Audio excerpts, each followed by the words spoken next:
Upacara Hari Kemerdekaan dilakukan secara sederhana di Balai Kota Surabaya. Ya, jumlah total peserta dibatasi hanya kurang dari 40 orang.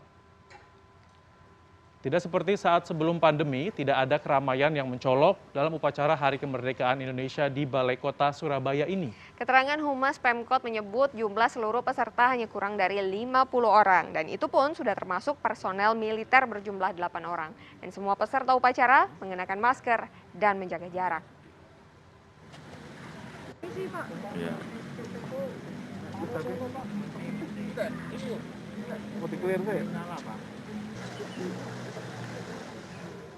Dan kita telah tersambung dengan koresponden CNN Indonesia Rangga Umara di Balai Kota Surabaya. Ya, selamat pagi Rangga. Ini bagaimana pelaksanaan upacara di sana? Ya, selamat pagi kawan-kawan. Kawan-kawan, berbeda dengan beberapa waktu sebelumnya, terutama pada masa sebelum pandemi ya. Saat ini suasana upacara bendera pengibaran Hari Kemerdekaan di Balai Kota Surabaya sangat-sangat sederhana. Anda sudah menyebut hanya kurang dari 50 orang saja yang menjadi peserta, termasuk juga pimpinan dan para peserta, termasuk juga para militer dan juga polisi yang menjadi bagian dari peserta dari upacara ini. Jadi memang ini penuh kesederhanaan karena memang sengaja dibatasi ya semuanya, hanya kurang dari 50 orang saja. Dan sekarang ini tengah dilakukan pengibaran bendera yang dilakukan oleh ada 9 orang anggota Paskibra. Ini adalah para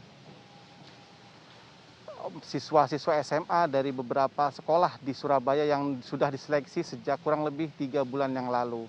Mereka seharusnya menjalani karantina paling tidak selama 2 minggu begitu sebelum pelaksanaan 17 Agustus ini, tetapi karena ini adalah pandemi maka semua atau sebagian besar dari proses pelatihan mereka ini dilakukan secara daring. Hanya beberapa kali saja mereka bertemu secara offline dan semuanya tentunya harus dikebut, harus dilakukan secara maksimal karena memang ada sangat terbatas ya kesempatannya untuk bisa melakukan latihan secara intensif dan misalnya harus bertemu secara sering. Tetapi tidak masalah ya dengan latihan yang terbatas dibarengi dengan online dan offline.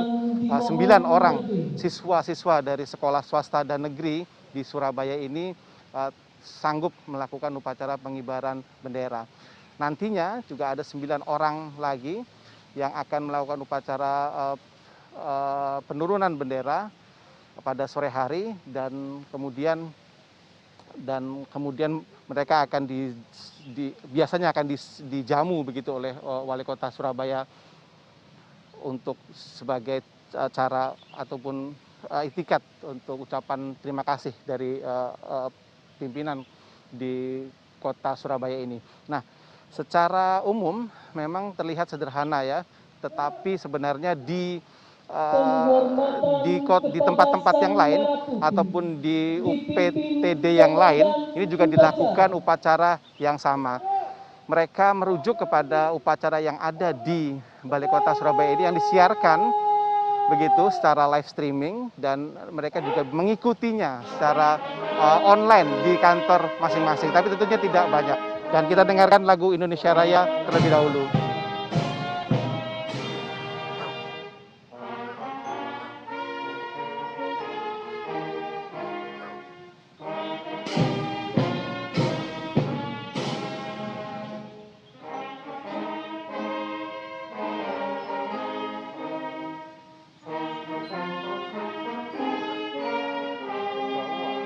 Gak apa-apa, ini kita.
baru saja lagu kebangsaan Indonesia Raya dimainkan dan kemudian diikuti dengan sikap hormat kepada Sang Saka Merah Putih yang dikibarkan di Balai Kota Surabaya ini.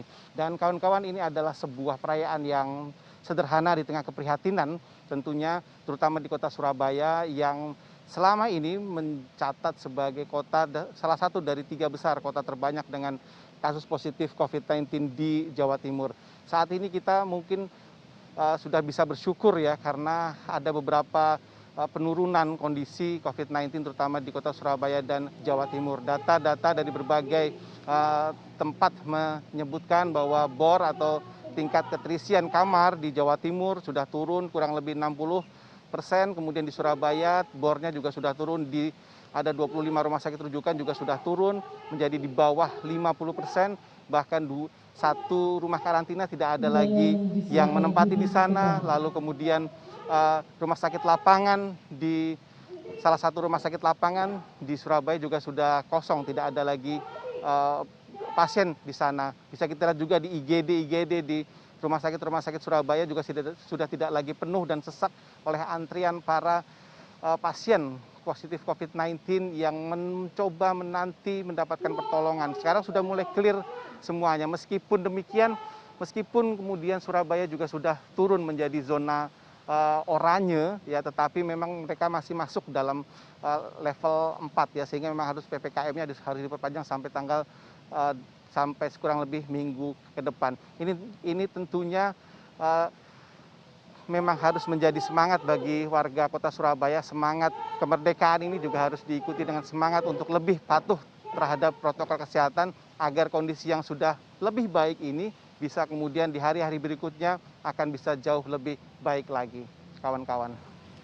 Ya, baik Rangga, dan tentunya meskipun kita lihat perayaan dilaksanakan secara sederhana begitu ya, tapi hikmat dari upacara bendera juga sangat terasa sampai ke sini juga begitu kita rasakan. Baik, terima kasih koresponden CNN Indonesia Rangga Umara melaporkan dari Kota Pahlawan, Surabaya.